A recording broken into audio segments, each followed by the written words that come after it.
While polls show President Obama still wins praise for his handling of the wider US economy, that doesn't translate to the way he's dealt with the auto industry so far. On Monday, he moved to change that. Today, I'm announcing that my administration will offer GM and Chrysler a limited additional period of time to work with creditors, unions, and other stakeholders to fundamentally restructure in a way that would justify an investment of additional taxpayer dollars. During this period, they must produce plans that would give the American people confidence in their long-term prospects for success. Anxious to avoid an AIG-style public outcry on rewarding top executives for failure, GM CEO was asked to resign along with most of his team, forced out by the White House. One of America's best-known CEOs, Rick Wagoner, has been at GM over 30 years, spending 6 of them at the top.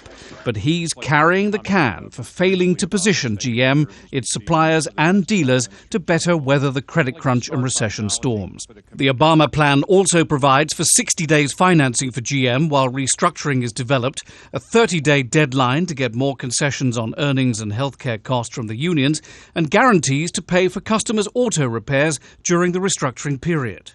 The Obama plan also calls for Chrysler, a much smaller company than GM, which is owned by a private equity firm, to merge with Fiat. Such a merger would give the Italian firm a 35% stake. Between them, GM and Chrysler have already received $17.4 billion in government bailouts. Chrysler has requested a further $5 billion, while GM says it needed an extra $17 billion. Mr. Obama even raised the idea of a controlled bankruptcy for both companies to help smooth the restructuring process.